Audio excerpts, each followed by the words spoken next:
The winter of 1886 arrived in Dakota Territory not as a season, but as a sentencing. By the third week of December, temperatures had plummeted past 30 degrees below freezing, and the very air seemed to crack and splinter with each gust of wind that swept across the endless white prairie. Cattle died standing upright in the drifts, their legs locked rigid, their eyes glazed with frost, as if they had been transformed mid-breath into monuments of ice and bone. Smoke from the chimneys of Frost Hollow barely lifted above the rooftops, hanging instead in thin, defeated ribbons that dissolved into the colorless sky like prayers that would never be answered. This was the winter men would later call the Great Die-Up, a winter that would kill more cattle than all the Indian wars, combined a winter that would break strong men and bury children in graves chipped from frozen ground. It was a winter without mercy, without pause, without end. On the eastern edge of town, in a cabin so small and crooked, it seemed to huddle against the wind like a wounded animal. Clara Hensley knelt beside a cracked wooden bowl and counted potatoes with the careful precision of a woman performing a sacred ritual. 1, 2, 3, 4. Her hands red and chapped from scrubbing other people's floors until the skin split and bled, moved slowly across each rough surface as though the act of counting might somehow conjure more from the empty air around her. Behind her, 4 children sat in a silent half-circle on the dirt floor, their faces pale as candle wax, their eyes fixed on their mother's fingers, with a hunger that had long since stopped being loud or demanding. They did not beg. They did not cry. They did not even speak. They simply watched, waiting to see if their mother, who had always found a way before, could perform one more miracle in a season that had run out of them. Clara felt the weight of those eyes on her back like a physical pressure. She closed her own eyes for a moment, fighting against the tightness in her chest, the burning behind her eyelids that threatened to become tears. There was no more food, not a strip of salt pork hanging from the rafters, not a spoonful of lard scraped from the bottom of a tin, not even a crust of bread hard enough to soften in boiled water. Tomorrow was Christmas. She had nothing to give them. Nothing at all. The wind howled outside, rattling the loose boards of the cabin, sending icy fingers through every crack and gap in the walls. Clara could feel the cold creeping across the floor, like something alive, something hungry. She pulled her thin shawl tighter around her shoulders, a futile gesture she knew, but one that gave her hands something to do besides shake. Across the frozen creek, hidden among a stand of bare cottonwoods that clawed at the pale sky like the skeletal fingers of buried giants, a Lakota warrior named Wakiza crouched low in the snow and watched the town through eyes that had seen too much death this winter. His breath plumed white in the still air, each exhalation a small ghost that vanished almost as soon as it appeared. He wore buckskin leggings wrapped tight against his legs, a wool coat he had traded for years ago, when traders still came through with fair prices, and a wide-brimmed hat pulled low over his dark eyes. His face was weathered by wind, and sun carved into hard lines that spoke of battles fought and losses endured. His people were starving. The government rations promised for months, flour beans beef, the things that were supposed to replace the buffalo that no longer thundered across the plains, had never arrived. The old women coughed through the nights, their lungs rattling with fluid, their bodies too weak to fight anymore. Children grew quiet in a way that terrified the adults, a silence that meant they were losing the will to live. Wakiza had led hunting parties across the crusted prairie for weeks, riding until the horses could barely stand. But game was scarce, driven away by the brutal cold or killed by desperate settlers who needed the meat just as badly. Every mile they traveled risked a clash with armed whites who shot first and buried questions with bodies. 2 weeks ago, Wakiza had held his younger sister as she died of fever. She had been 8 years old with bright eyes and quick laughter, and she had asked him why the food had not come, why the white men's promises were always broken. He had not known what to tell her. He had simply held her until her breathing stopped and her small body grew cold in his arms.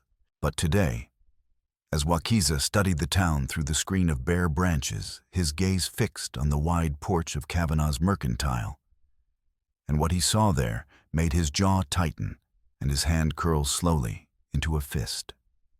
Stacked carelessly in the open, as if they were nothing more than sacks of grain to be sold.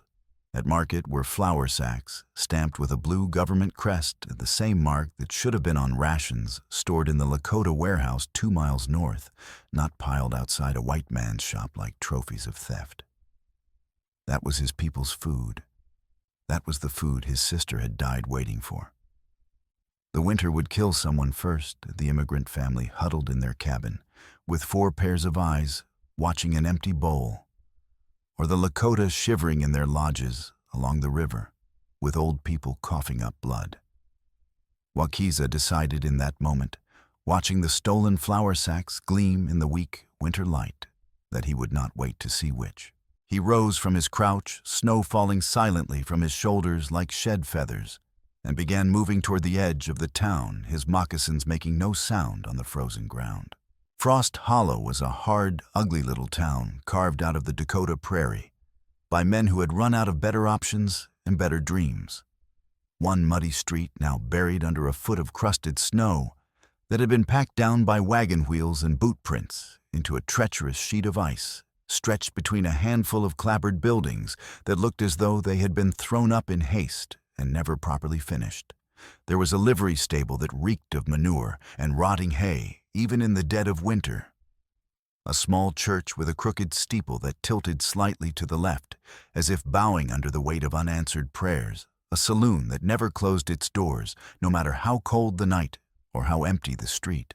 And at the center of it all, dominating the town like a spider at the center of its web, stood Kavanaugh's mercantile. The mercantile was a squat 2-story building with a false front that made it look larger than it was painted a faded red that had long since been scoured gray by wind and sand and snow. Wide steps led up to a covered porch where goods were sometimes displayed in better weather, and where now only empty barrels and coils of frozen rope sat gathering drifts. Through the windows, lamplight glowed yellow and warm, a mockery of comfort in a season that offered none. The mercantile's owner, Michael Kavanaugh, known to everyone in Frost Hollow as Mean Mike, was a thick-necked man in his late 40s, with a red face that seemed always on the verge of apoplexy and small, calculating eyes that never stopped moving, never stopped measuring, never stopped looking for advantage. He ran freight wagons to the railhead 30 miles south, controlled every pound of flour, sugar, coal, and coffee that came into Frost Hollow, and held the credit accounts of nearly every family in town in a ledger he kept locked in his office safe. When the storms cut the trail and supplies stopped coming, Mike's prices rose. When men could not pay their credit, shrank or disappeared altogether. When desperation grew, Mike always seemed to find a way to profit from it. He was not a man who missed opportunities to turn suffering into silver. Clara Hensley had learned that lesson the hard way, and it had cost her more than money. 6 months ago, her husband Henry, a quiet, careful man with an English accent that marked him as foreign even after 10 years in America, had died when his horse supposedly tripped in a gopher hole while he was riding alone on Mean Mike's business. The news had come at dusk, delivered by Copper Jim Mike's wiry foreman with copper-colored hair and quick, nervous eyes that never quite met yours straight on. Henry's body had been brought back, slung over a saddle, his neck broken clean, his face peaceful, as if he had simply fallen asleep. The town doctor had confirmed it was an accident, a tragedy, one of those things that happened on the frontier where the danger lurked in every gopher hole and washout. But Clara had known something was wrong. Henry had been an excellent horseman, careful and experienced. And in the days before his death, he had grown quiet and distracted, coming home late from the freight office with ink stains on his fingers and a worried crease between his brows. Once she had asked him what troubled him, and he had said only, "Numbers that don't add up, Clara. Debts that ain't real." When she pressed him, he had shaken his head and kissed her forehead and promised he would handle it, that she should not worry. She had never had the chance to ask him again. After the funeral, Mean Mike had come to the cabin with Copper Jim at his side and a ledger under his arm. He had laid the ledger on the table, opened it to a page covered in Henry's neat handwriting, and pointed to a column of figures. "Your husband owed me $300. Mike had said, his voice flat and businesslike. "Borrowed it to buy that herd of his. Since he's dead and can't pay, the herd's mine now. Settlement of debt." Clara had stared at the numbers, her mind reeling. Henry had never mentioned borrowing money. He had saved for that herd penny by penny for 2 years. But the numbers were there in his own hand, and she could not read them well enough to argue. Mike had taken the cattle, closed her credit at the store, and left her with 4 children and a cabin that leaked cold through every seam. Since then, Clara had survived by washing clothes in water, so cold it cracked her knuckles open, by mending harnesses and patching trousers for pennies, by begging scraps of work from anyone who would pay her. She spoke little, kept her head down, and tried to keep her children warm and fed. But this winter, the great die-up winter, had defeated her at last. Now, 3 days before Christmas, she knelt on the dirt floor of her cabin and counted 4 potatoes, and knew that tomorrow her children would go hungry. Wakiza, in his early 30s, was a respected warrior. Among his band camped along the river, 2 miles north of Frost Hollow. He had fought in the old wars before the treaties that had carved up the land and confined his people to shrinking reservations, and he bore scars across his ribs and shoulders that told stories he rarely shared. A bullet scar below his left collarbone, a knife scar along his right forearm, a puckered mark on his thigh where a soldier's saber had bitten deep. Each one was a memory of survival, of battles won and lost, of a world that had been taken piece by piece until almost nothing remained.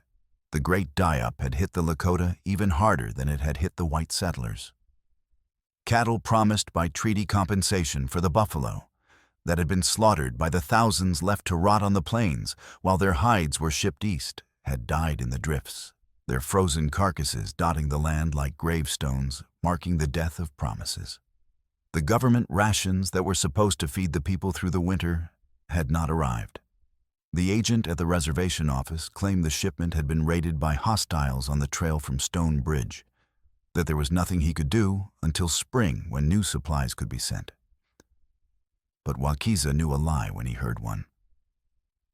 Hostiles did not leave neat wagon tracks leading away from the agency road.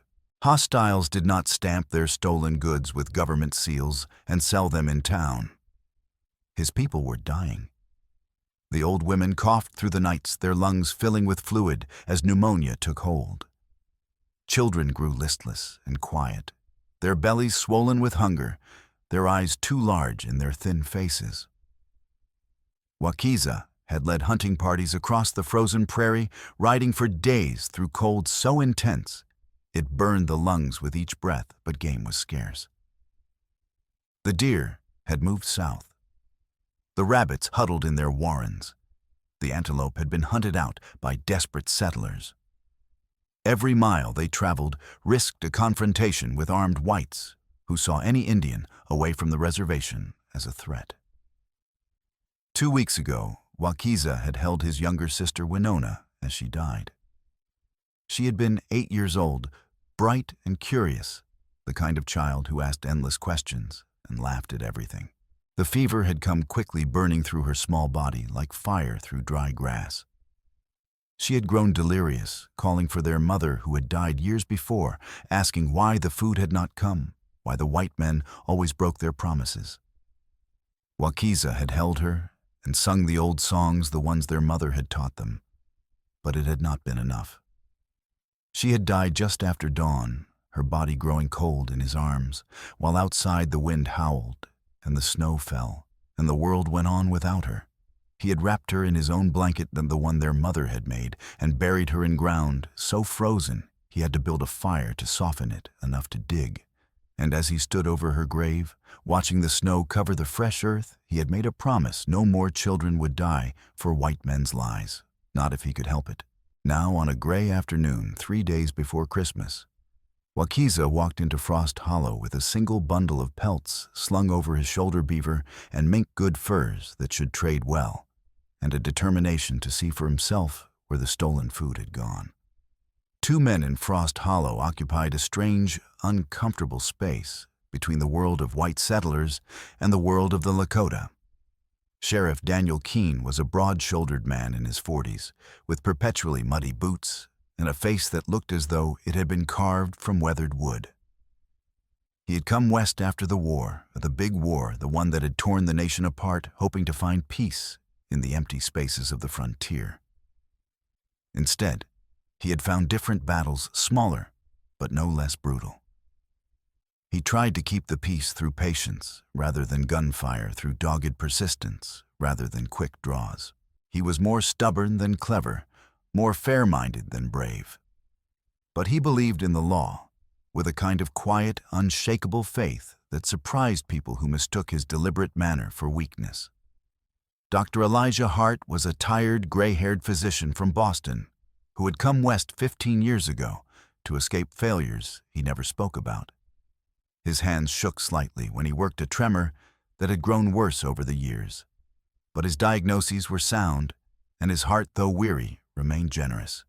He treated whoever reached his door, settler or Lakota, paying or penniless, and asked no questions beyond those necessary to heal. His office was a cramped room above the apothecary, smelling of carbolic and whiskey, filled with medical texts that were years out of date and instruments that gleamed with obsessive care. Both men understood, in ways most of the town did not, that survival on the frontier meant recognizing that suffering did not care about the color of a man's skin or the language he spoke. Both men had tried in their limited ways to build bridges, and both men were about to find those bridges tested in ways they had not imagined. The physical dangers of the winter were everywhere, constant and unforgiving. Frostbite could take fingers in minutes if you removed your gloves to work turning the flesh white and numb, and then black and dead. Thin ice on the creek looked solid, but could give way without warning, plunging a man into water so cold it stopped the heart within seconds, drowning him before he could even scream. Wolves, driven mad by hunger, crept closer to town each night, their eyes glowing green in the darkness, their howls rising like the voices of ghosts mourning the dead. And always, the wind pressed down, relentless and indifferent, turning the world into a place where survival was measured not in days, but in hours, not in comfort, but in the simple fact of drawing one more breath. Clara had learned to judge the temperature by how quickly water froze when she threw it outside. Today it had frozen before it hit the ground, turning to ice crystals in midair. That meant it was well below zero, perhaps 20, below perhaps 30. Cold enough to kill. She looked at her children, Thomas 10 years old with his father's serious eyes. Anne 8, who tried so hard to be brave. Peter 6, who had stopped asking when they would eat. And Lucy 4, who had grown so quiet that Clara sometimes had to check to make sure she was still breathing. 4 children. 4 lives depending on her. And nothing left to give them. She reached for the knife to begin peeling the potatoes, wondering how she could stretch 4 potatoes into a meal that would fill 4 stomachs, when a commotion erupted in the street outside. Thomas had made his decision sometime during the night, lying awake in the dark, while his younger siblings shivered beside him and his mother sat by the dying fire. Her shoulders bent under a weight he could not fully understand, but could certainly feel. He was 10 years old, old enough to know that his family was starving, old enough to understand that his mother could not fix this, no matter how hard she tried, old enough to feel the responsibility of being the oldest son pressing down on him like a physical burden. So when morning came and his mother left the cabin to fetch water from the creek, Thomas had slipped out behind her, moving quickly through the snow-covered street toward Kavanaugh's Mercantile. He had not planned it carefully. He had no strategy, no escape route, only the desperate logic of a child who believed that if he could just get food, if he could just bring something home, everything would be better. The Mercantile was warm inside, heated by a pot-bellied stove that glowed red in the corner. The smell of coffee and tobacco and flour filled the air, rich and overwhelming after the empty cold of home. Thomas moved along the aisles, his heart hammering in his chest, trying to look casual, trying to be invisible. Behind the counter, a clerk was arguing with a customer about credit. Near the stove, two men were discussing the weather. No one was watching. Thomas reached the back corner where the bread was kept wrapped in cloth on a wooden shelf. His hand was shaking as he reached for it. The loaf was small, probably day old, but it felt like treasure in his hands. He tucked it quickly under his coat, pressing it against his chest, and turned toward the door. He almost made it. "Hey!" The clerk's voice cracked across the store like a whip. "That boy's stealing." Thomas ran. His legs were weak from hunger, and his boots slipped on the icy floor, but terror gave him speed. He burst through the door and into the street, his breath tearing at his lungs, the bread clutched tight against his chest. Behind him, he heard boots pounding, shouts rising, and then a hand caught his collar and yanked him backward so hard his feet left the ground. The clerk dragged him into the middle of the street, holding him by the collar like a caught rabbit. A crowd began to gather, drawn by the commotion, faces appearing in windows and doorways.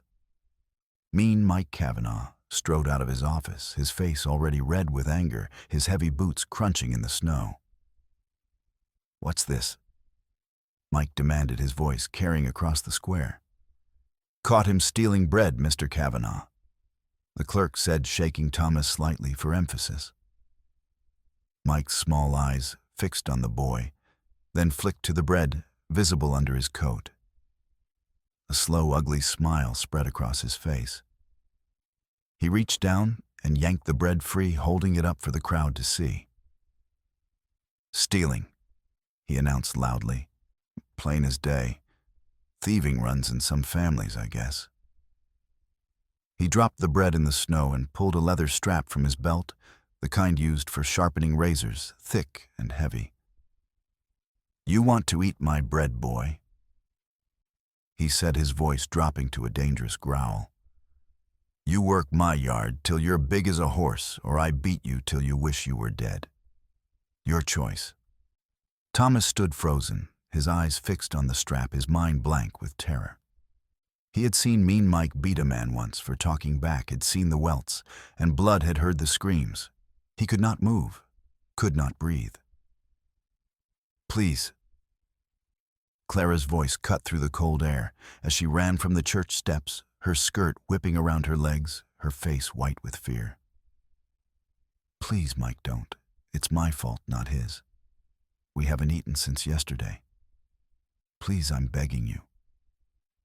Mike turned to her, his lip curling with contempt. "Your fault. Everything's somebody else's fault with you people. Your husband ran up debts he couldn't pay, left you with nothing, and now your boy's a thief. Maybe I should have taken more than just the cattle. Maybe I should have. Those sacks belong to my people." The voice was quiet, but it cut through the noise of the crowd like a knife through cloth. Everyone turned. Wakiza stood near the hitch rail, his bundle of pelts still slung over his shoulder, his face expressionless. He had been about to enter the store when the commotion started, had been about to trade his furs for powder and lead. But when he saw the boy trembling under the raised belt, and then looked past Mike into the open door of the mercantile, he saw what he had come to confirm. Flour sacks stamped with a blue government crest stacked carelessly in the storeroom like common goods. He walked into the street slowly, deliberately, his moccasins making no sound on the packed snow. He positioned himself between the raised belt and the child, not touching either, simply standing there with a kind of stillness that spoke of absolute commitment. The crowd went silent. Mean Mike's face darkened from red to purple. "Move aside, Indian," he said, his voice shaking with rage. "This ain't your concern." Wakiza did not move. He looked once at the doorway, where the flour sacks were clearly visible to anyone who cared to look, their blue stamps bright against the white canvas. Then he looked back at Mike and when he spoke his voice was quiet but carried the weight of stone. "You take from us," he said, gesturing toward the mercantile. "Government food, our food. Now you beat this boy with the same hand. I think it is my concern." A murmur rippled through the crowd. Everyone knew about the missing government wagon, the one supposedly raided by hostiles on the trail from Stone Bridge. The story had been repeated so many times, it had become fact unquestioned and unexamined. But now, with Wakiza's words hanging in the cold air and those blue-stamped sacks visible through the open door, doubt began to creep in like cold through a cracked door. Sheriff Daniel Keene pushed through the crowd, his hand resting on his belt, but not on his gun. He was a careful man, and he understood that this moment could go wrong in a dozen different ways, most of them bloody. "Easy now, Mike," he said, his voice steady and deliberately calm. "No need for trouble here. Boy's just hungry. We're all hungry this winter." Mike's jaw worked. He could see the calculation happening in the faces around him, could feel the balance of power shifting in ways he did not like. If he backed down now, he would look weak. If he pushed forward, questions might be asked that he did not want answered. He lowered the strap slowly, then smiled a cold, calculating smile that did not reach his eyes. "Fine," he said at last, his voice dripping with false magnanimity. "You want to play hero red man. You want to save this thieving boy. Then you work for me. You find my missing wagon, you know the one your people raided, and bring it back safe, and I'll forget the boy's theft. Deal." It was a trap, and everyone knew it. If Wakiza refused, he would be admitting his people had raided the wagon. If he accepted, Mike could send him out into the frozen prairie with men who might never bring him back alive. Wakiza looked once more at the agency stamps on the flour sacks, clear evidence of theft that the whole town was choosing to ignore. Then he looked at Clara, at the white-knuckled grip she had on her son's shoulders, at the fear and desperation in her eyes. He looked at the boy Thomas, who was staring up at him with a mixture of terror and hope. And he thought of Winona, his sister who had died because promises were broken and food never came. "I will work," he said quietly, "but I will see where your food comes from." Mean Mike's smile widened, triumphant and ugly. "Good. You leave at dawn. Sheriff, make sure our Indian friend here doesn't get lost before then." As the crowd began to disperse, murmuring and uncertain, Clara caught Wakiza's eye. She did not speak, could not speak, her throat tight with emotions she could not name. But her expression said everything. Gratitude, fear. A desperate, wordless plea for him to be careful. Wakiza nodded once, a gesture so small it might have been missed, and turned back toward the creek. But as he walked away, he felt the weight of those 4 pairs of eyes, the widow and her 3 children standing in the street, pressing against his back, like a debt owed, like a promise made. That night, as darkness fell, and the temperature plunged even further, Wakiza left 2 strips of smoked venison and a rabbit skin on Clara Hensley's doorstep. He did not knock. He did not wait to be thanked. He simply left them there, a wordless offering in a winter without mercy, and disappeared back across the frozen creek toward his people's lodges. When Clara found the bundle, she stood in the doorway for a long moment, staring at the moccasin tracks in the snow, feeling something she had not felt in months, the faint, fragile stirring of hope. Dawn came late and reluctant, the sun, a pale disk behind layers of cloud that promised more snow. The temperature had dropped even further during the night, settling somewhere around 30 below zero, cold, enough that breath froze instantly into ice crystals that hung in the air like diamond dust, cold enough that exposed skin turned white and numb within minutes. Wakiza stood in front of the livery stable, checking the cinch on his borrowed horse, a rangy bay, with a white star on its forehead, and a nervous disposition, while Sheriff Daniel Keene organized the search party. Daniel's breath fogged the air as he spoke, his words coming in short bursts to minimize the amount of cold air filling his lungs. "We'll follow the freight road north to Stone Bridge, then cut west, where Jim says the wagon was hit." Daniel said more for the benefit of the small crowd gathered to watch than for the men who would actually ride out. "Should be tracks even under the snow. We find the wagon, we bring it back. Simple as that." But nothing was simple in a Dakota winter, and everyone knew it. The search party consisted of 6 men, Sheriff Daniel solid and methodical, a young deputy named Sam, barely 20, eager to prove himself, Wakiza, silent and watchful, and 3 of Mean Mike's men. The leader of Mike's crew was Copper Jim, the wiry foreman with copper-colored hair and quick, darting eyes. He wore a heavy coat with distinctive brass buttons stamped with an ornate spiral pattern, and he moved with the nervous energy of a man carrying secrets he could not afford to let slip. Jim swung into his saddle and pointed north, his voice loud and confident. "Hostiles hit the wagon about 15 miles out, near the old creek crossing," he announced. "We find their trail, we find where they stashed our goods. Probably took it all back to their camp." Wakiza said nothing, but his eyes tracked every detail, the way Jim avoided looking directly at anyone. When he spoke, the way his hand kept moving to check the rifle in his saddle scabbard, and the way the other 2 men, hard-faced freighters named Boone and Dutch, exchanged glances that spoke of shared knowledge. They rode out just after dawn, 6 riders moving slowly through snow that came up past the horses' knees, in places following the frozen ruts of the freight road, north toward Stone Bridge. The cold was brutal, a living thing that pressed against them from all sides, seeping through layers of wool and leather, to find skin, to find bone. The horses' breath plumed white, freezing instantly on their muzzles and forming masks of ice that had to be broken away every hour to keep their nostrils clear. They rode in silence, saving their breath, each man wrapped in his own thoughts and his own misery.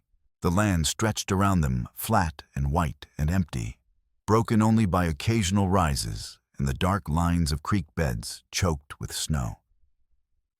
The sky remained low and gray, pressing down like a lid on a pot, trapping the cold beneath it. 2 hours out, a disaster struck.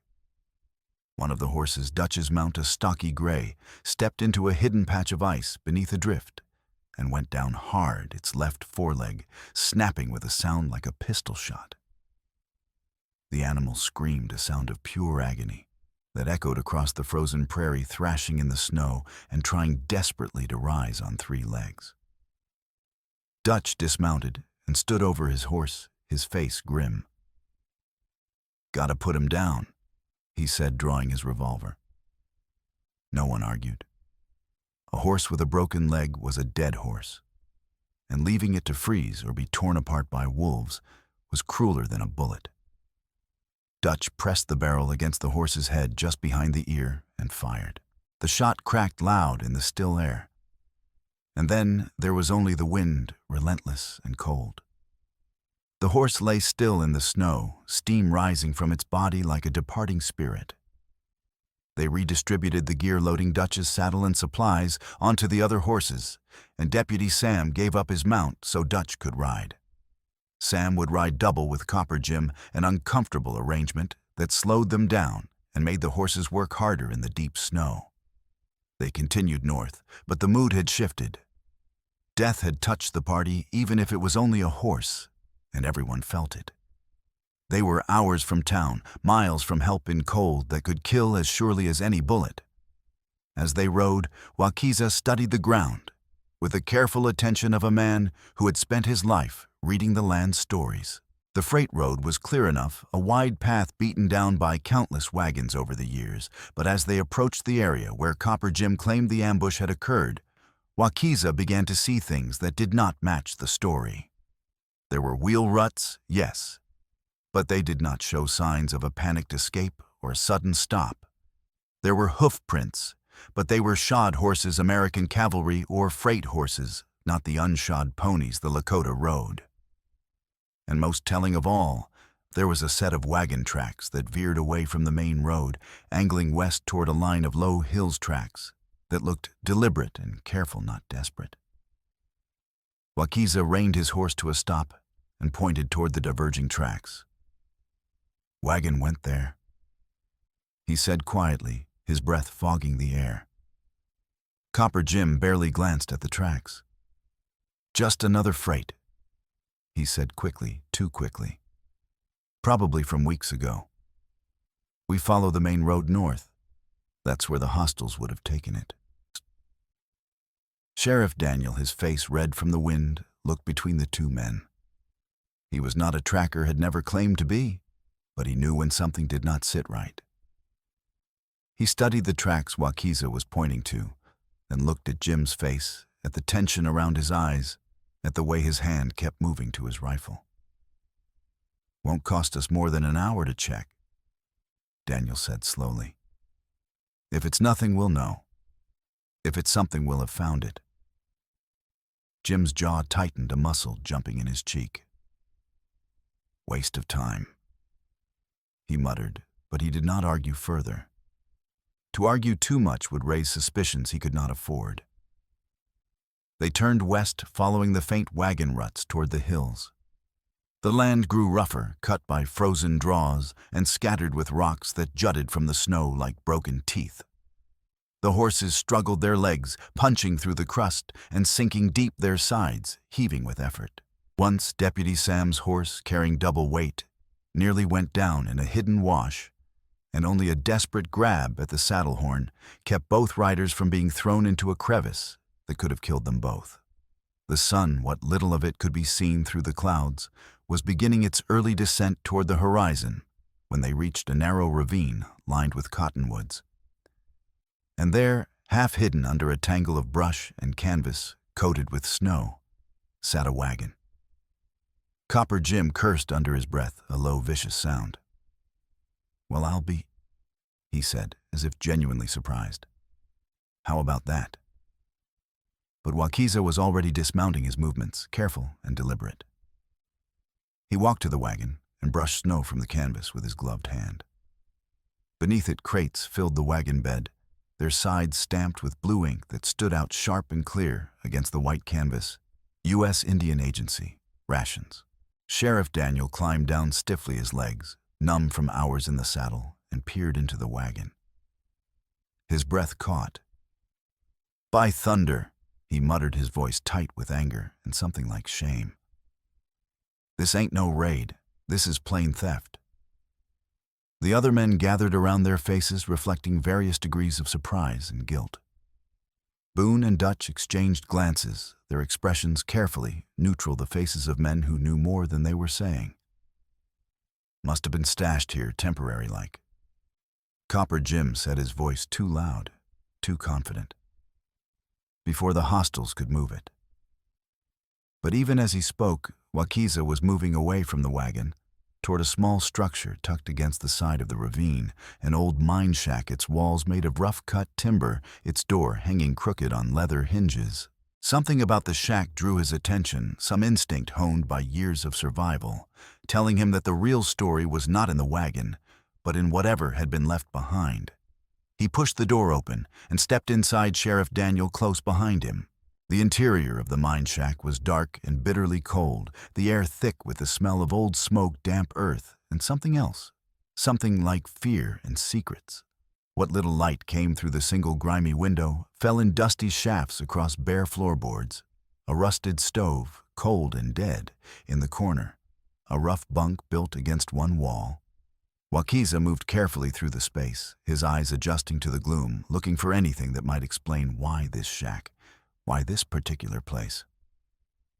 Sheriff Daniel stood near the door, his hand resting on his revolver, his instincts telling him that trouble was coming fast. Wakiza knelt beside the bunk and ran his hand along the underside of the frame. His fingers found something, a slight irregularity, a place where the wood did not sit quite flush. He pulled, and a small board came free, revealing a hidden space. Tucked inside, wrapped in oilcloth and wedged carefully between two supports, was a bundle. Wakiza pulled it out and laid it on the rough table that stood in the center of the shack. Sheriff Daniel moved closer, his breath coming faster.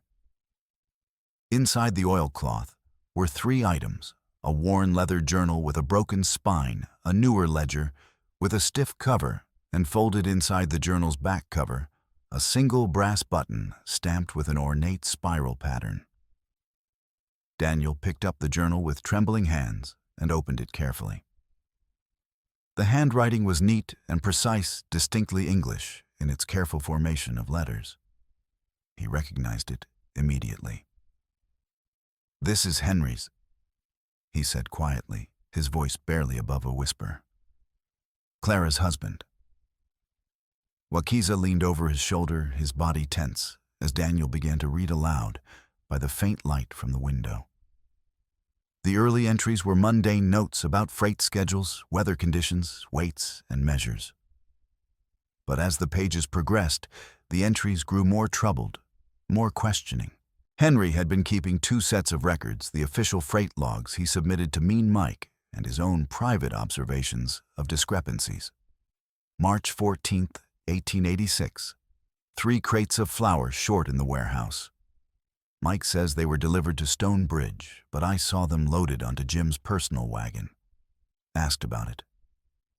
Mike says I must have miscounted. April 2nd. Another shipment missing. Agency stamps on crates in Mike's back room that should be at the reservation. Lot numbers don't match the freight manifests. Something's wrong here. May 17th. Found wagon tracks leading away from the agency road toward the old mine country. Followed them today while Jim thought I was checking fence lines. Found a cash crate sacks, all government stamped. This isn't a mistake. This is systematic theft. The entries continued growing more detailed, more damning. Henry had been methodically documenting the theft of government rations, recording lot numbers, dates, discrepancies between what was supposed to be delivered and what actually arrived. He had been building a case, gathering evidence, preparing to bring it to someone, the territorial marshal perhaps, or a federal agent. And then, near the end, the tone changed. The handwriting grew more hurried, less careful. December 14th. Jim confronted me today at the cache. He'd followed me, realized I knew. Told me to forget what I'd seen, said accidents happen to men who talk too much. Said Mike takes care of problems. I told him I couldn't forget. He grabbed my coat, tore a button off when I pulled away. I kept it. Evidence. December 15th. I have to tell Daniel tomorrow. Can't wait any longer. People are dying because this food isn't reaching them. Mike's making a fortune while children starve. I'll take the journal and the ledger to the sheriff first thing. Clara doesn't know yet. Don't want to frighten her until the entry ended mid-sentence, the ink blotched and smudged, as if Henry's hand had been jerked away mid-word. The next page was blank. Henry had died December 16th. Sheriff Daniel's hands shook as he picked up the brass button that had been folded inside the journal. It was distinctive, ornate, the kind of expensive button a man might have specially made. And it matched exactly the buttons on the coat Copper Jim was wearing outside at this very moment. He killed him. Daniel said, his voice rough with anger and grief. Jim killed Henry to keep him quiet, made it look like an accident, and Mike ordered it.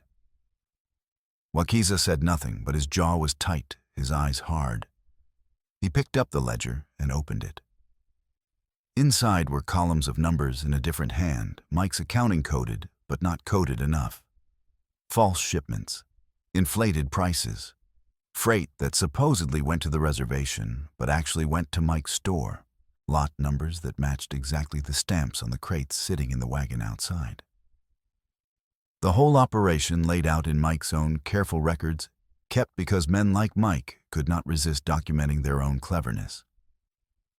It was all the proof they needed. Henry had found it recorded, it hidden it, and died for it. But even as Daniel was tucking the journal and ledger inside his coat, along with the brass button, the sound they had both been half expecting, finally came the sharp, unmistakable crack of a rifle shot. And the window beside them exploded inward in a shower of glass and splinters. Daniel grunted and staggered back, his left shoulder suddenly dark with blood. Wakiza dove for cover behind the bunk, as more shots followed, slamming into the thin walls of the shack, punching through the old wood like paper. One bullet struck the rusted stove, sending up a spray of rust and sparks. Another tore through the table, showering them both with splinters. Outside, Copper Jim's voice rang out high and sharp with panic and rage. "Should have minded your own business, Sheriff. Should have just let it go." More shots followed, a sustained barrage that turned the shack into a death trap. Through the gaps in the wall, Wakiza could see Boone and Dutch taking cover behind rocks, their rifles raised, firing methodically at the shack. Deputy Sam was shouting something, trying to ride forward, but a bullet caught him square in the chest, and he toppled backward off his horse without a sound, his body disappearing into the snow. Wakiza crawled on his belly across the dirt floor, ignoring the bullets tearing through the space where he had just been standing, and reached the corner of the shack where a gap between the boards gave him a narrow view of the ravine. He could see one of the gunmen, Dutch, crouched behind a boulder, reloading with hurried, clumsy movements. Wakiza brought his rifle up, steadied it against the rough wood, exhaled slowly, and fired. The bullet did not hit Dutch. Wakiza had not been aiming to kill, but it struck the stock of the man's rifle, shattering it and sending splinters flying into his face and hands. Dutch screamed and fell back, dropping the ruined weapon, clutching at his eyes. "We need to move," Daniel hissed, pressing his hand against his bleeding shoulder. Blood seeped between his fingers, dark and steady. "Can't stay here. They'll just keep shooting until we're dead or the shack catches fire." Wakiza nodded. He fired twice more through the gap in the wall, forcing Boone and Jim to keep their heads down, and then grabbed Daniel by his good arm and hauled him toward the back of the shack where the boards were oldest and most rotten. Together, they kicked at the weakest section, their boots smashing through wood that crumbled like paper. Cold air rushed in, and with it, hope. They tumbled out into the snow behind the shack, Daniel biting back a cry of pain as his wounded shoulder hit the ground. The light was failing fast now, the early winter dusk turning the ravine into a maze of shadows and uncertain shapes. Wakiza used the fading light to their advantage, pulling Daniel behind a fallen cottonwood and then behind a jumble of rocks, moving in short, desperate bursts, while Copper Jim and his men tried to figure out where their targets had gone. They made it to the wagon and the horses. The animals were spooked eyes, rolling white, but they held. Wakiza grabbed the reins of two horses, got Daniel into a saddle despite the sheriff's protests of pain, and swung onto his own mount. Behind them, Copper Jim realized what was happening and fired twice more, but the shots went wide, lost in the gathering darkness. He did not pursue. Something in Wakiza's eyes, in the way he had moved and fired with absolute calm under pressure, told Jim that following would be a mistake. Better to let them go to get back to town first, and tell Mike what had happened to figure out how to contain this disaster before it destroyed them both. Wakiza and Daniel fled into the deepening dusk, dragging one of the pack horses loaded with the evidence, the journal, the ledger, the button behind them. Behind them, the ravine filled with darkness, and the sound of wind through bare branches. Ahead, the first stars were beginning to appear in a sky that promised colder temperatures and more snow. They had the proof. But getting it back to town alive was another matter entirely. As Wakiza and Sheriff Daniel fled through the gathering darkness, their horses struggling through deep snow and their breath freezing in the brutal cold, Clara Hensley was on her knees in Dr. Elijah Hart's office, scrubbing floors for the 2 pennies a day that meant the difference between survival and starvation. The office was cold despite the small stove in the corner, and Clara's hands were raw and cracked, bleeding in places where the lye soap had eaten through the already damaged skin. But she scrubbed methodically, moving from board to board, because work was work and pennies were pennies, and her children needed to eat. Through the thin walls, she could hear Dr. Elijah talking to an old farmer named Hendricks, whose 13-year-old daughter was dying of lung fever in a soddy 5 miles from town. The doctor's voice was tired, defeated the voice of a man who had seen too much death and could do too little to stop it. "She needs food more than medicine, John," Dr. Elijah was saying. "Her body's too weak to fight the infection. I can give you laudanum for the pain, but unless you can get some meat into her, some broth, something with substance, she's not going to make it through the week." "Can't afford meat," Hendricks said, his voice thick with despair. "Mike's charging 50 cents a pound for salt pork, and my credit's played out. I've got nothing left to trade." "Then I don't know what to tell you," Dr. Elijah said, and Clara could hear the break in his voice, the frustration and helplessness of a healer who could not heal. "I'm sorry, John. I'm so damn sorry." Clara paused in her scrubbing her chest tight. She thought of Lucy, her youngest, who had developed a cough 2 nights ago, a dry, rattling sound that terrified Clara every time she heard it. How long before Lucy was the one the doctor could not save? How long before all her children were nothing but names on wooden markers in the frozen ground? She finished scrubbing and wrung out the rag into the bucket, the water gray and scummy. Dr. Elijah paid her from a tin on his desk, 2 pennies warm from being held in his pocket, and she clutched them tight as she left as if they were gold instead of copper. The walk home was brutally cold, the wind cutting through her thin coat and worn dress as if they were made of paper. By the time she reached the cabin, her face was numb, and her fingers had lost all feeling. She pushed open the door and stepped into darkness. The fire had gone out again. Her children were huddled together under every blanket and quilt they owned, their breath-forming clouds in the frigid air. "Mama." Thomas's voice came from the darkness, small and uncertain. "I'm here, love," Clara said, trying to keep her voice steady. "I'm here." She knelt by the stove and tried to coax life back into the embers with a few precious twigs, but the wood was damp and the cold was too intense. Nothing would catch. After 10 minutes of trying, her hands shaking and tears of frustration burning behind her eyes, she gave up. That was when she noticed the bundle by the door.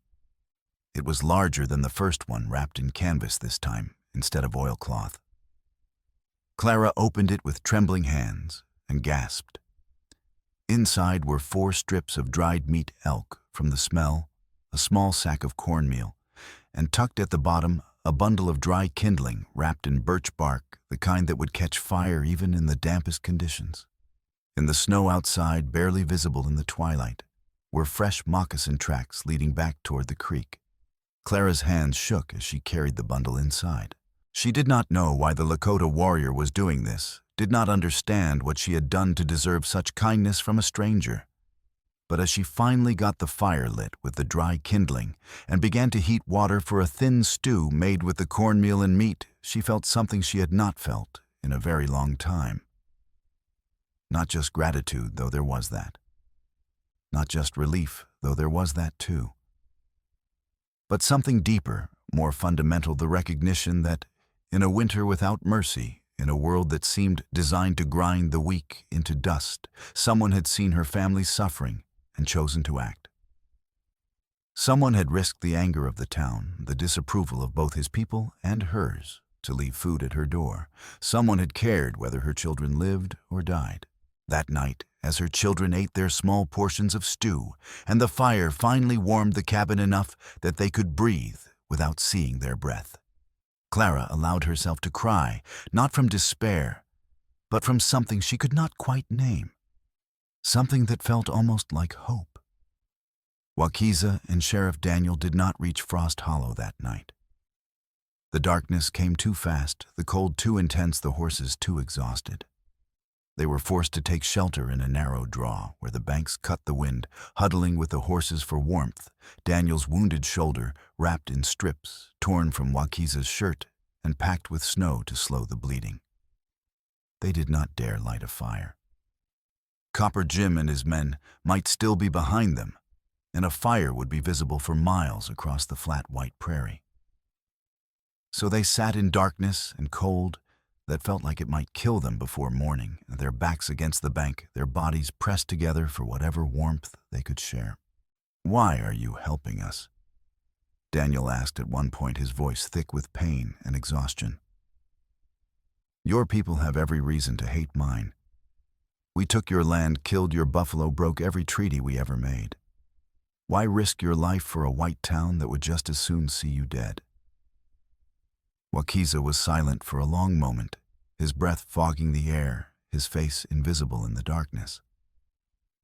When he spoke, his voice was quiet, careful, the voice of a man choosing his words with great precision. "My sister," he said. "Winona, 8 winters old. She died 2 weeks ago because food did not come. Government promised food. Government lied. She asked me before she died why white men always break promises. I had no answer." He paused, and Daniel could hear him swallow hard, fighting emotions he would not let show. "Your boy Thomas," Wakiza continued. 10 winters, hungry, afraid. Your woman Clara. Alone, fighting. I see my mother in her face. My mother died hungry too long ago when I was young and could do nothing." Another pause, then quieter. "Same winter, same thief, same lies. If I do nothing now, I am still that helpless child. If I fight, maybe one child does not die hungry. Maybe one." Daniel nodded slowly in the darkness, understanding settling over him like a weight. "Same fight," he said quietly. "Same fight," Wakiza agreed. They sat in silence after that, two men from different worlds united by the simple recognition that cruelty was cruelty, and theft was theft, no matter what language you spoke or what color your skin was. The cold pressed against them, relentless and indifferent. But somehow huddled together in that dark draw, it felt less like an enemy and more like a test that they might survive together.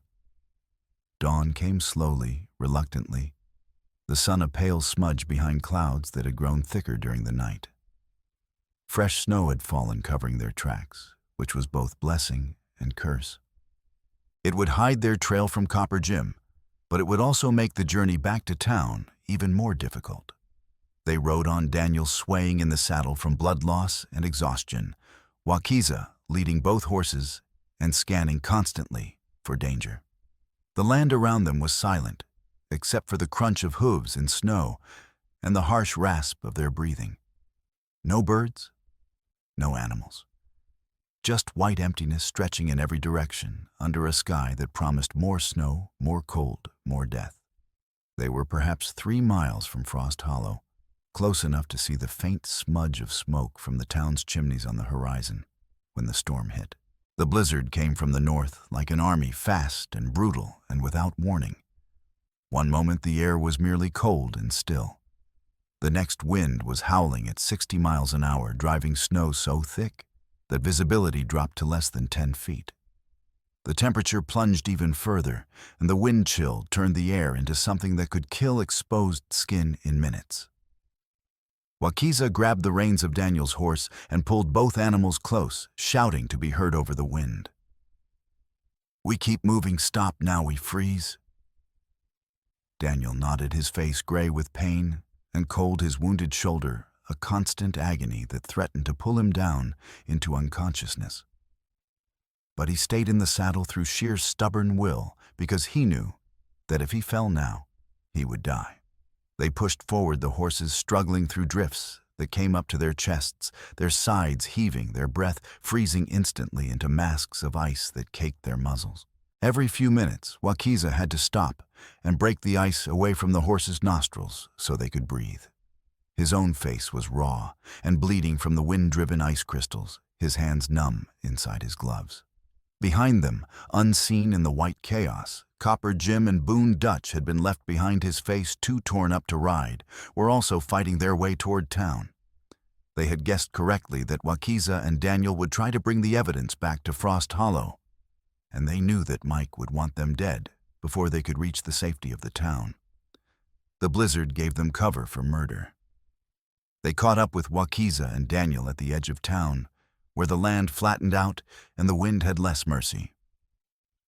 Through the driving snow, Jim caught a glimpse of two figures on horseback, moving slowly, and he raised his rifle and fired. The shot went wild in the wind, but it was close enough that Daniel's horse spooked and reared. Daniel, weakened by blood loss, could not keep his seat. He tumbled backward out of the saddle, hitting the ground hard. His knee twisted beneath him with an audible pop, and he screamed a sound that was snatched away by the wind. Wakiza dove from his horse and dragged Daniel behind a low snowdrift, bullets hissing through the air where they had just been. He could not see the shooters clearly through the blowing snow, but he knew they were close. Too close. He returned fire twice, aiming at the muzzle flashes, and was rewarded by a shout of pain Boone hit in the arm. But it was not enough. They were pinned down miles from help, and Daniel could not walk. Wakiza made a decision. He grabbed Daniel under the arms and half-carried, half-dragged him through the snow, moving in short bursts from drift to drift, using the blizzard itself as cover. The journal and ledger and button wrapped in oilcloth inside Daniel's coat pressed against Wakiza's chest as he pulled the sheriff along. The evidence had to reach town. It had to. Copper Jim fired again and again, cursing the wind and the snow and his own bad luck, but his targets kept slipping away ghosts in the white storm. By the time he and Boone worked their way forward to where they thought the two men had been, there was nothing but empty snow and the howling wind. Wakiza had pulled Daniel into the outskirts of Frost Hollow, both men half frozen and barely conscious, the cold so intense it felt like fire in their lungs. They collapsed in the narrow gap between two buildings, sheltered from the worst of the wind, and lay there gasping, their bodies shaking uncontrollably. "You saved my life," Daniel managed to say through chattering teeth. Wakiza shook his head. "Not saved yet," he said. "Jim will go to Mike. Mike will prepare. We need help." "Who's going to help an Indian and a sheriff who can barely walk?" Daniel asked. And there was dark humor in his voice, the laugh of a man who had looked death in the face and found it absurd. "Clara," Wakiza said. "We need Clara." They found Dr. Elijah, first dragging themselves through the storm to his office above the apothecary. The doctor, who had been dozing by his stove, jolted awake at the pounding on his door and found the two men on his threshold snow-covered and bleeding, Daniel's shoulder soaked with blood and his knee swollen to twice its normal size. "What in blazes?" Dr. Elijah started, but Daniel cut him off. "Send for Clara Hensley." Daniel said, his voice urgent. "Right now. She needs to see this. She needs to know." While Dr. Elijah sent his assistant, a young man named Peter, who lived in the back room, to fetch Clara, he worked on Daniel's shoulder, cleaning the wound and packing it with lint, wrapping it tight to stop the bleeding. The bullet had passed through cleanly, which was lucky, but Daniel had lost a lot of blood, and the cold had not helped. Clara arrived within minutes, her children in tow, because she could not leave them alone in the cold cabin. Her face was pale and frightened when she saw the two men. But she did not hesitate, did not demand explanations, simply stepped forward and asked, "What do you need me to do?" Sheriff Daniel, his face gray with pain, but his eyes clear and determined, pulled the oilcloth bundle from inside his coat and laid it on Dr. Elijah's examination table. He unwrapped it carefully, revealing the journal, the ledger, and the brass button. "This is Henry's," he said, pushing the journal toward Clara. "We found it hidden at the cache where Mike's been storing the stolen rations. You need to read it. You need to know what your husband died for." Clara's hands trembled as she picked up the journal. She recognized Henry's handwriting, immediately neat and careful, each letter formed with the precision of a man who had learned English as a second language and took pride in getting it right. She opened it and began to read, her eyes moving slowly across the pages, her face growing paler with each entry. When she reached the entry about Copper Jim's confrontation, about the torn button, her hands began to shake. When she reached the final unfinished entry from December 15th, tears began to slip down her cheeks. "He was going to tell you," she whispered, her voice breaking. "He was going to tell you the next day, and they killed him. They murdered him and made it look like an accident, and I never knew. I thought he'd just been careless, thought he'd—" She could not finish. The weight of 6 months of grief and guilt and confusion crashed over her all at once, and she sat down hard on the doctor's stool, clutching the journal to her chest. Wakiza, who had been standing silently near the stove, spoke quietly. "Your husband was a brave man. He saw wrong and tried to make right. He died for truth." Clara looked up at him, her eyes red but fierce. "And now they'll try to kill you too. Both of you. Because you found the proof." "Already tried," Daniel said grimly, gesturing to his shoulder. "Jim and his boys ambushed us at the cache. Shot young Sam dead. Would have gotten us too if Wakiza hadn't fought them off." Dr. Elijah, who had been listening in silence, spoke up. "You have the evidence. You have the wagon full of stolen goods. You can bring Mike and Jim up on charges, send for the territorial marshal, get justice done proper." "If we can stay alive long enough," Daniel said. "And if we can convince the town. Half the people here owe Mike money or depend on him for supplies. They won't want to believe he's a thief and a murderer." Clara stood up slowly, the journal still clutched in her hands. She looked at Sheriff Daniel, then at Wakiza, then at Dr. Elijah. Her face had changed, the grief and confusion burned away, leaving something harder, something determined. "Then we make them believe," she said. "We show them the proof. We tell them what Henry found. We—" The sound of boots on the stairs cut her off. Heavy boots, multiple sets moving fast. And then Copper Jim's voice, rough and loud. "Send out the Indian and the sheriff. Clara, send out them papers too. You do it now, or we burn the place down around you." The siege happened faster than any of them expected. Before anyone could move, the windows exploded inward glass, spraying across the room as rifle shots tore through them. Dr. Elijah dove for cover. Clara grabbed her children and pulled them to the floor, her body shielding theirs.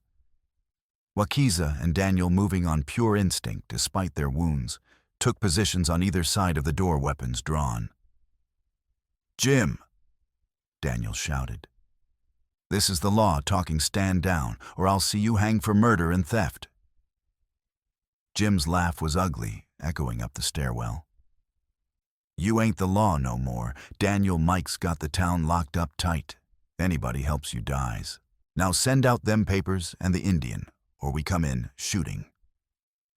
More shots followed systematically, destroying the windows, letting in blasts of Arctic air and snow. One bullet struck the stove, another shattered Dr. Elijah's medicine cabinet, sending bottles of laudanum and carbolic crashing to the floor. The smell of chemicals filled the air, mixing with gunpowder and fear. They were trapped. 3 men, 1 wounded, 1 an Indian, who half the town wanted dead anyway, and 1 elderly doctor along with a widow and 4 terrified children surrounded by gunmen who had already killed once and would not hesitate to kill again. Clara looked at the chaos around her, at her children crying, at the 2 men who had risked everything to bring back the truth, and she made a decision. "There's a back way," she said quickly, raising her voice to be heard over the shooting. "Through the apothecary and into the alley. Dr. Elijah, is that door still unlocked?" The doctor nodded, his face pale. "Goes down to the storeroom then, out to the alley behind the livery." "Then we go now," Clara said. She looked at Wakiza. "Can you carry Lucy? She's too small to run fast." Wakiza nodded and scooped up the 4-year-old girl, who wrapped her arms around his neck and buried her face against his shoulder. Thomas, Ann, and Peter gathered close to their mother, their faces white but determined. Daniel tried to stand, but his wounded knee buckled. Wakiza caught him with his free arm, supporting his weight. "You can walk, I can try," Daniel said through gritted teeth. They moved fast, leaving the office through the interior door that connected to the apothecary below. Dr. Elijah led the way, Clara and her older children right behind him. Wakiza bringing up the rear with Lucy in one arm and Sheriff Daniel leaning heavily on his other shoulder. Behind them, they heard Copper Jim and his men, finally kicking in the door, heard shouts of rage as they discovered the room empty.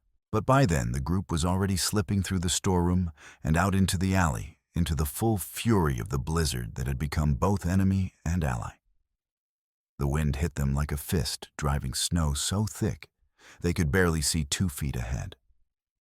Clara grabbed her children's hands, forming a human chain, and they staggered forward through drifts that came up to the younger children's waists.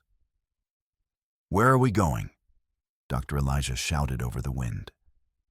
"My cabin," Clara shouted back. "We'll be safe there until—" But even as she said it, she knew it was a lie. They would not be safe anywhere in Frost Hollow. Not until the truth came out. Not until the town chose sides. They fought their way through the storm, a desperate band of refugees in their own town, hunted and exhausted and half-frozen. Lucy had stopped crying and hung limply in Wakiza's arms, her face buried against his neck. Thomas was crying silently, tears freezing on his cheeks. Ann and Peter clung to their mother, stumbling through snow that seemed determined to bury them all. They were perhaps halfway to Clara's cabin when the fire started. Orange light bloomed suddenly in the white storm, visible even through the driving snow. Clara turned and stared in horror at the flames rising from what had been her home.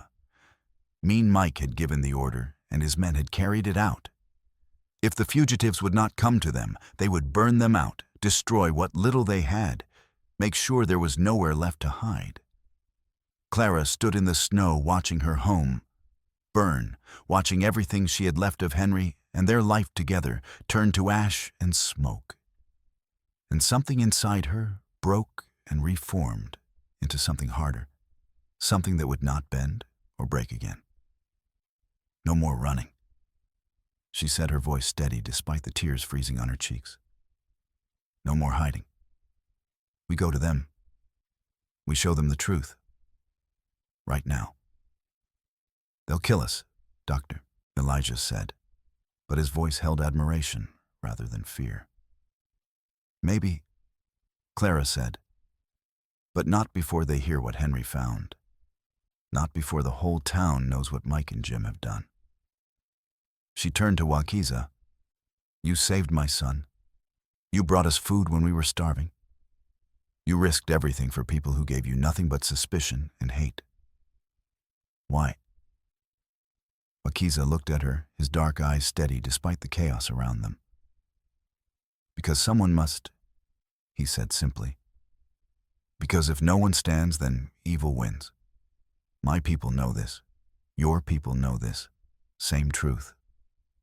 Clara nodded slowly. Then she reached out and took the journal from inside her coat where she had tucked it for safety.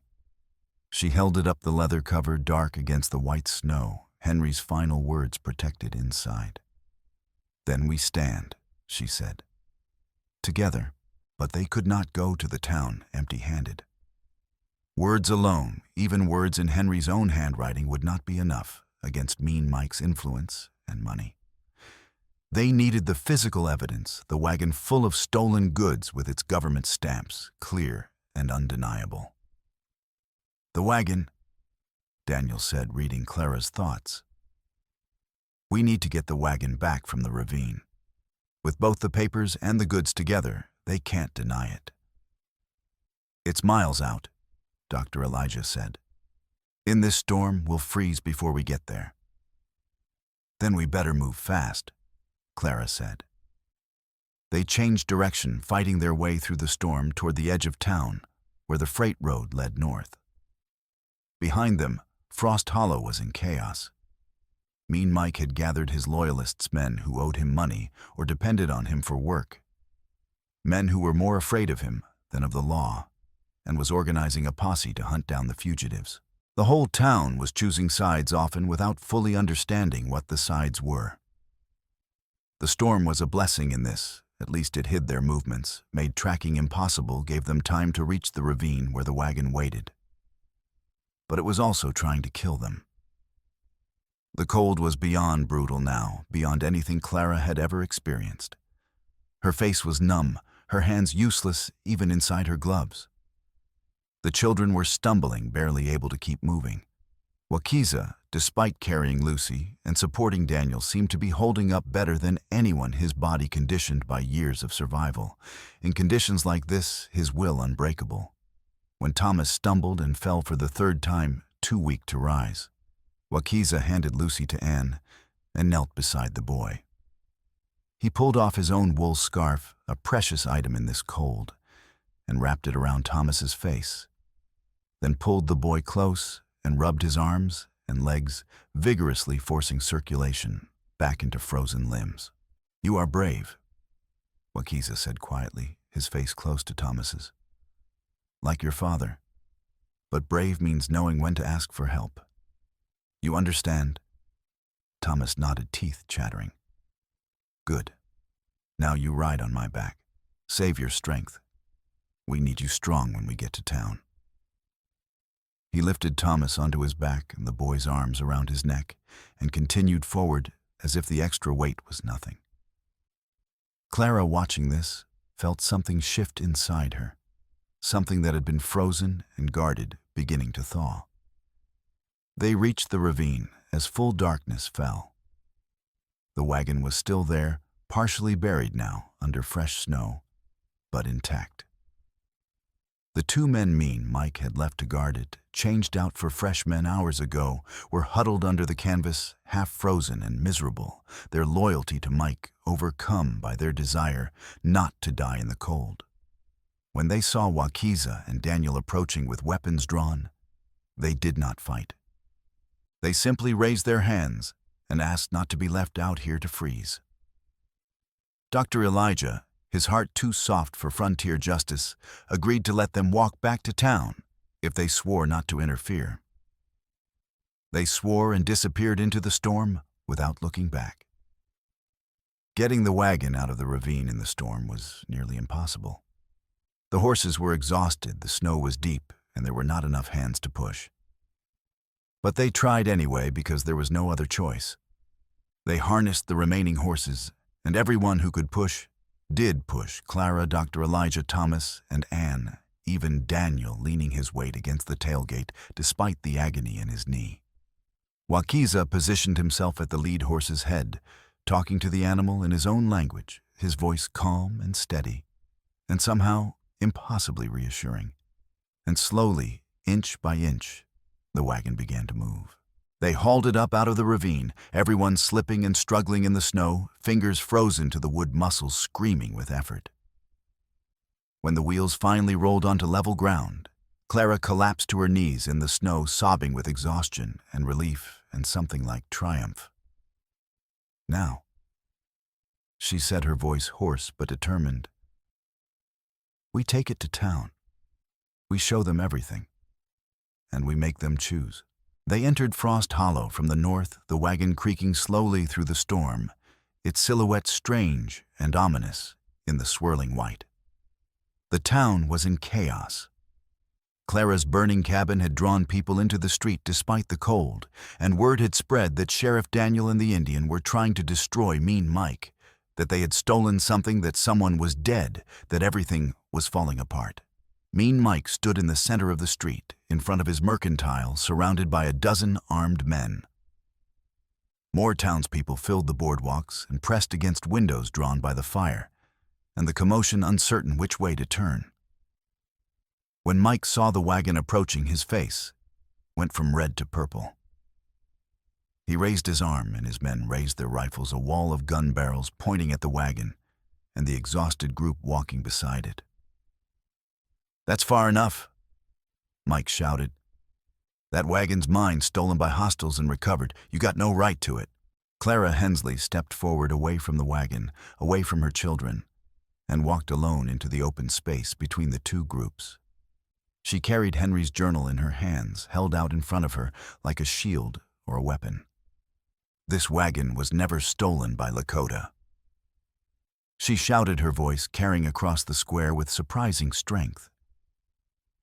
"It was hidden by you, Mike, hidden and stripped, so you could sell government rations meant for the reservation. My husband found out, and you had him killed." A murmur ran through the crowd. Mike's face twisted. "Your husband was a drunk who couldn't pay his debts. He died in an accident, and now you're trying to blame me because you're bitter." "Henry didn't drink," Clara shouted back, and there was such conviction in her voice. The people who had known Henry nodded because it was true. "And he didn't owe you money. He found your theft and he documented it, and Copper Jim murdered him to keep him quiet." She held up the journal. "It's all here in Henry's own hand. Mike's lot, numbers, everything." "Words on paper," Mike sneered.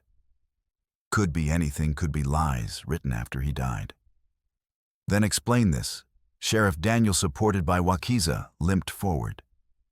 He held up the brass button, small but unmistakable, in the lamplight spilling from the buildings. "This button came from Copper Jim's coat." Henry recorded that Jim tore it off during their confrontation the day before Henry died. "It was hidden with the journal at the cache where you've been storing stolen goods." Jim, standing beside Mike, went pale. His hand moved unconsciously to his coat where one button was indeed missing, replaced by a makeshift wooden toggle. "And this," Dr. Elijah held up the ledger, his voice shaking with anger. Mike's own accounting, showing exactly how much he stole and how much he overcharged us all. The lot numbers matched the stamps on every crate in that wagon. Wakiza stepped forward and yanked the canvas off the wagon with one strong pull. Even in the storm, even in the darkness, the blue government stamps were clearly visible. U.S. Indian Agency, rations. "This food belongs to my people." Wakiza said, his voice quiet but carrying absolute authority. "It was promised. It was paid for with our land, with our freedom, with treaty after broken treaty. You stole it and sold it and let children die so you could get rich. Your children. My children, all children. Same." A woman in the crowd, Mrs. Peterson, whose own son had died of fever 2 weeks ago, let out a sob. "You let our babies die," she said, her voice breaking. "You let them die, Mike, and all the while you had food locked up in your storeroom." "Lies," Mike shouted, but his voice had lost its certainty. "All lies. I've kept this town alive. I've extended credit when no one else would. You've stolen from everyone." Dr. Elijah interrupted, his voice sharp and clear. "You've charged me twice what medicine should cost. You foreclosed on good people who didn't owe you anything. You've grown fat while children starved." The crowd was shifting now, murmuring anger beginning to replace fear. But Mike still had his armed men, and they still had their rifles raised. A standoff hung in the cold air, balanced on a knife's edge, ready to tip into bloodshed. Then Clara did something that changed everything. She walked forward directly toward Mike's line of gunmen and stopped in front of a man named Anders, a Swedish immigrant who had been friends with Henry, who had borrowed money from Mike to buy seed 2 springs ago, and had been paying it back ever since. "Anders," she said quietly, her voice cutting through the wind. "You knew Henry. You know he was honest. You know he wouldn't lie. This journal proves Mike's been cheating all of us, including you. Are you going to shoot me to protect the man who's been robbing you blind?" Anders' rifle wavered. He looked at Clara, at the journal in her hands, at Mike's red face, and something in him broke. He lowered his rifle. "I won't shoot you, Clara," he said quietly. Clara moved to the next man, a young freighter named Tom. "Your sister died last month, Tom. Lung fever. Dr. Elijah said she needed food, but Mike wouldn't extend your credit. Meanwhile, he had a whole wagon full of government rations hidden away. Are you going to protect that?" Tom's face crumpled. His rifle drooped. "No, ma'am," he said, his voice thick. "I ain't." One by one, Clara moved down the line, speaking to each man by name, reminding them of who they were, what they had lost, what Mike had done. And one by one, the rifles lowered. It was not dramatic. It was not a sudden reversal. It was slow and painful and human, each man wrestling with his own conscience, his own fear, his own understanding of what was right.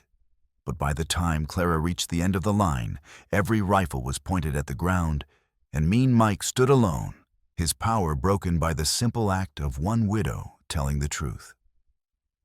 "Copper Jim killed my husband," Clara said, turning back to face Mike, her voice carrying across the silent square. "He did it on your orders, and we can prove it. Sheriff, arrest them both. For theft, for murder, for every child who died this winter because they stole food and let it rot rather than feed the hungry." Sheriff Daniel, leaning heavily on Wakiza, straightened as much as his injuries would allow. "Michael Kavanaugh, James Hewitt, I'm arresting you both for murder, theft of government property, and conspiracy. You have the right to—" Copper Jim broke. He had been standing frozen, his face white, watching his world collapse, and something in him snapped. He drew his pistol and fired wildly, not at Daniel or Wakiza, but at Clara, at the woman who had destroyed them with nothing but words and truth. The shot went wide, but it did not matter. Wakiza moved faster than seemed possible for a man carrying a wounded sheriff, dropping Daniel carefully and launching himself at Jim. They went down together in the snow, and there was a brief, brutal struggle. When it ended, Wakiza stood over Jim with the man's own pistol in his hand, and Jim lay gasping in the snow, his nose broken. His spirit finally completely shattered. Mean Mike tried to run. He actually turned and tried to push through the crowd, but Anders and Tom and half a dozen other men who had finally found their courage grabbed him and held him fast. It was over. The storm was easing, the wind dying down. And in the sudden relative quiet, the whole town stood in the street and stared at the wagon full of stolen food at the Journal, filled with dead man's words at the button that proved murder, and understood that everything they had believed was a lie. The territorial marshal arrived 3 days later, summoned by telegraph as soon as the storm cleared enough for the wires to work. He was a hard, competent man named Garrett, who listened to the testimony, examined the evidence, and took both Mean Mike and Copper Jim into custody for transport to the territorial prison in Lead Hill to await trial. "It's an airtight case," Marshal Garrett told Clara, Dr. Elijah, and Sheriff Daniel, as they stood in what remained of the doctor's office, which had been hastily repaired. "The Journal, the ledger, the button, the wagon, the testimony, they'll both hang for this. You did good work here." But it did not feel like victory. Victory would have meant Henry was still alive. Victory would have meant the children who died that winter were still breathing. This was just justice. Cold, necessary, and far too late for too many people. The government rations from the wagon were distributed immediately under Marshal Garrett's supervision. Half went to the town's most desperate families, the Petersons, the Johnsons, the widow Morrison with her 5 children. Half went under armed escort to the Lakota camp along the river. It was not generosity. It was not even fairness, really. It was simply the law finally being enforced, finally meaning something. The town council voted to forgive all outstanding debts owed to Mean Mike's store, which was seized as proceeds of crime. They voted to offer Clara Hensley compensation for the loss of her husband and her burned cabin. They voted to extend official thanks to Sheriff Daniel Keene and to the Lakota individual who had helped recover the stolen goods, though notably they could not bring themselves to thank Wakiza by name. Some things changed fast. Some things did not change at all. Clara and her children were given temporary shelter in the rooms above the general store while a new cabin was being built. The town, guilty and eager to make amends, contributed labor and materials. By the end of January, she would have a home again, small but solid and warm, with a good stove and a door that locked and windows that did not leak cold. Sheriff Daniel recovered slowly from his wounds, his shoulders stiff and his knee never quite right again, but alive and still determined to uphold the law as best he could. He would wear those injuries for the rest of his life, reminders of the price of doing what was right. Elijah continued his work, treating whoever came to his door, but with slightly steadier hands and a little more hope in his eyes. He had stood for something when it mattered, and it had made a difference. And Wakiza returned to his people's camp along the river where the government rations he had helped recover would keep the old women and children alive through the rest of the brutal winter. He did not speak much about what had happened in Frost Hollow, but when he passed the winter evenings in his lodge with the others, he sometimes took out a small leather journal that he could not read, but kept carefully wrapped in oilcloth, and remembered a man named Henry who had tried to do the right thing, and a woman named Clara who had finished what her husband started. Christmas Day came 4 days after the arrests, quiet and cold, but without the desperate edge of the days before. The storm had passed. The temperature had risen slightly, only to 10 below zero, which felt almost warm by comparison. The sky was clear and bright, the sun glinting off snow that seemed to stretch forever in every direction. In the rooms above the general store, Clara Hensley woke early and lay for a moment listening to her children breathe, all 4 of them, safe and warm, and for the first time in months, not hungry. The merchants of Frost Hollow, embarrassed by their complicity in Mike's schemes, had been generous with food and supplies. There was bread on the table, salt pork in the cold box, even a little sugar and coffee. It was not abundance, but it was enough. It was everything. She rose and built up the fire and set water to boil for coffee. Real coffee, not the roasted grain substitute they had been drinking, and as she worked she thought about Henry, about the careful way he had documented the theft, knowing it might cost him his life. About the courage it took to stand up to Mean Mike when everyone else looked away. About the last entry in his journal ending mid-sentence, his words cut short, but his truth living on. She had cried for him privately these last few days, had let herself grieve properly, not just for his death, but for the 6 months of believing he had been careless, believing the accident story, never knowing he had died a hero. She had cried, and then she had dried her tears and decided that the best way to honor Henry was to keep living, keep fighting, keep standing for what was right the way he had. A knock came at the door, just as the sun was fully up, soft but clear. Clara, still in her nightdress, with a shawl wrapped around her shoulders, opened it carefully. Wakiza stood in the hallway, snow dusting his shoulders and his wide-brimmed hat, steam rising from the large bundle he carried in his arms. He was dressed in his finest buckskin, decorated with beadwork and quillwork, and he wore a single eagle feather in his hair, the mark of a warrior who had earned honors. On a wooden board, carefully balanced, sat the largest roasted turkey Clara had ever seen, its skin golden and glistening steam rising from it into the cold air.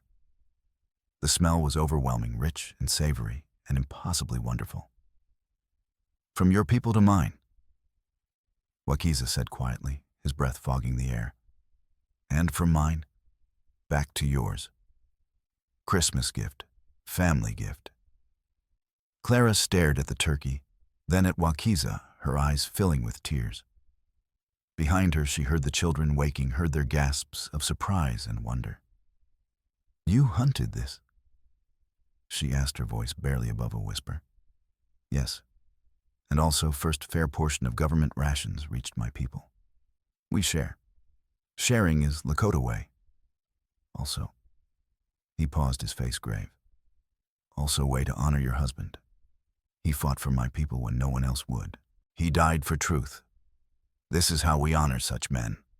With feast. With remembering. Clara found she could not speak. She simply stepped aside and gestured for him to enter. Wakiza carried the turkey to the small table and set it down carefully, the board fitting exactly in the center.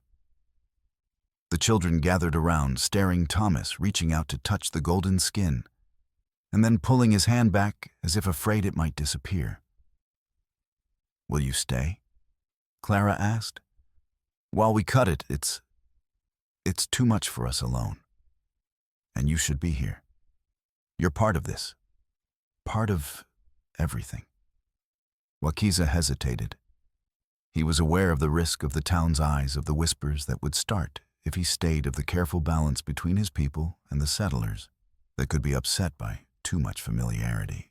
But he was also aware of something else, that this woman had stood alone in a street full of guns and used only truth as her weapon, that she had honored his people by fighting for justice, even though it cost her everything, that her husband had died, trying to do what Wakiza himself had been trying to do. And he thought of Winona, his sister, and how she would have wanted him to accept this invitation, to bridge this gap, to choose connection over isolation. I will stay, he said quietly. For a little while. Clara began to carve the turkey, her hands steady, and as she worked, she felt Wakiza's presence beside her, not intrusive, but somehow right, as if he had earned his place at this table through courage and sacrifice and shared suffering. She slid the first slices onto plates for the children, watching their faces light up with joy, and then served Wakiza and finally herself. They ate in silence, at first the only sounds the quiet scrape of knives on plates and the crackle of the fire. But it was not an uncomfortable silence. It was the silence of people who had been through something together, who understood each other in ways that did not require words. Lucy, the youngest, finished her portion quickly, despite her mother's warnings to eat slowly. She slipped down from her chair and walked around the table to where Wakiza sat. Without a word, she climbed into his lap and leaned against his chest, her thumb in her mouth, her eyes already drooping with food and warmth and safety. Wakiza froze for a moment, uncertain, his arms held awkwardly away from the child. But then Clara smiled at him, a real smile, warm and genuine, and he carefully lowered his arms around Lucy, holding her gently, and felt something in his chest that had been frozen since Winona died begin very slowly to thaw.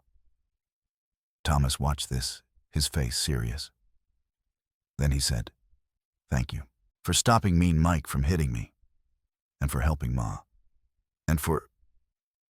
He paused, struggling to find words big enough for what he felt. "For everything.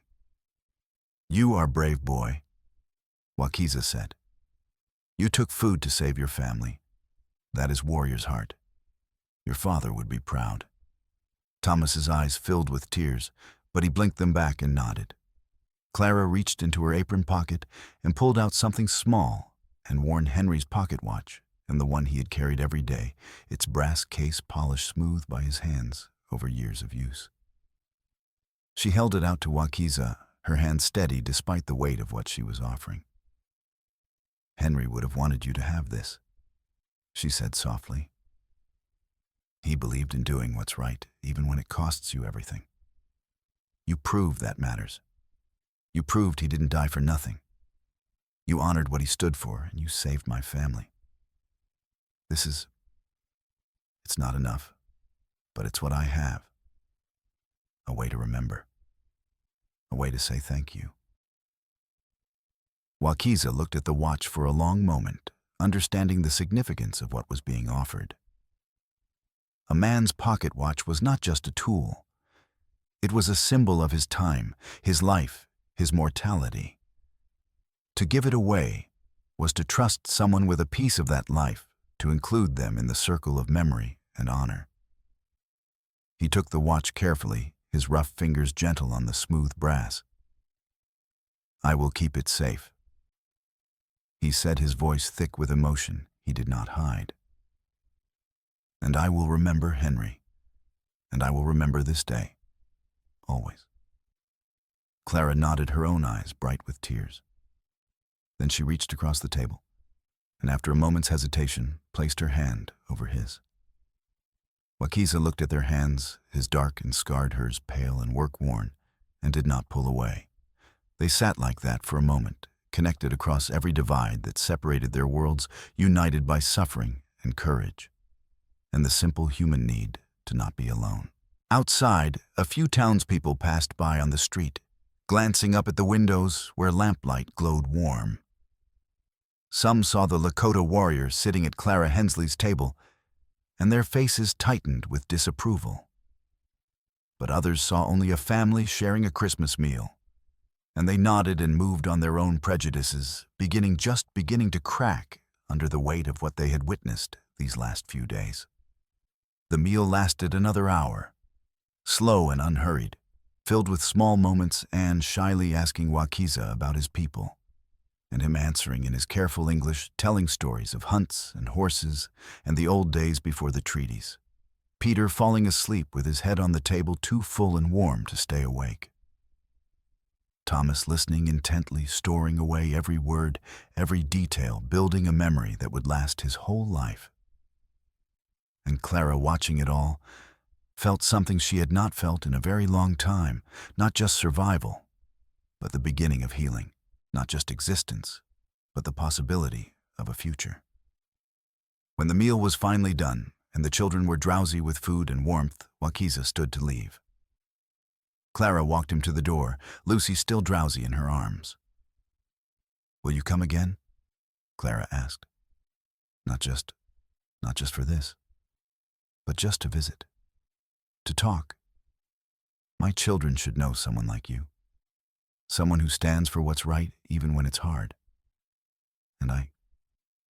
She paused, struggling with words that felt too big and too fragile. "I would like to know you better. As a friend, if that's allowed." Wakiza was silent for a moment, his dark eyes studying her face, reading the sincerity there, the tentative hope. "Your people and my people have long history," he said carefully. "Not good history, much blood, much broken promise. Being friends is difficult. People will talk, people will judge. Let them talk," Clara said, and there was steel in her voice, now the same steel that had walked her into a line of rifles armed with nothing but truth. "I'm done caring what people think when they're wrong. You're a good man, an honorable man. My children and I owe you our lives. If anyone has a problem with that, they can take it up with me." A smile tugged at the corner of Wakiza's mouth, quick and genuine. "You have warrior spirit," he said. "Like your husband, this is good." "So you'll come back?" Clara pressed. Sometimes, Wakiza agreed. "When weather permits, when people are ready, yes, I will come back." He reached out and touched Lucy's hair gently, a gesture of benediction and farewell. Then he nodded to Clara, settled his hat on his head, and stepped out into the bright, cold morning. Clara stood in the doorway, watching him walk away through snow that sparkled like diamonds in the sun, a dark figure moving across white landscape, heading back to his people, but carrying with him the memory of a shared meal, a given watch, a bridge built across an impossible divide. Behind her, Thomas appeared at her elbow, slipping his hand into hers. "Ma, are we going to be all right?" Clara looked down at her son, her brave, serious boy, who had tried to steal bread to save his family, who had watched his world burn and still kept standing, and she smiled. "Yes, love," she said. "I think we are. I think we're going to be just fine." And for the first time since Henry's death, she believed it. The sun climbed higher, warming the day enough that icicles began to drip from the eaves, the sound like a clock ticking, marking time, marking the passage from one season to another, one era to another. The great die-up winter would continue for another month, would take more lives before it finally released its grip. But the worst was over. Food was no longer being hoarded. The rations were being distributed. People were learning to share, learning that survival sometimes meant putting aside old hatreds and old fears. It was not a miracle. It was not a fairy tale. It was simply people struggling and flawed and afraid, choosing slowly, painfully, one decision at a time to be a little bit better than they had been. And on Christmas Day, 1886, in a small town called Frost Hollow in Dakota Territory, a widow and her children and a Lakota warrior shared a meal and began in their small way to heal the world. Far across the frozen prairie, in the Lakota camp along the river, the elders gathered around their fires and spoke of Wakiza and the strange events in the white man's town. They spoke of stolen food returned, of justice done, of a warrior who had walked between worlds and come home with honor. They spoke of a white woman who had stood against her own people for the sake of truth, and they nodded in approval, because courage was courage in any language. And in the lodge where Winona had died 2 weeks before, her grandmother sat with the other women and said quietly, "Perhaps the child's death was not meaningless. Perhaps it lit a fire that needed lighting." The others murmured agreement, and they sang the old songs, the songs of grief and honor and continuance.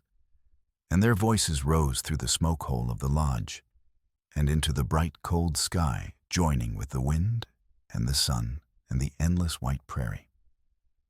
Life would go on. People would struggle and survive, or fail to survive.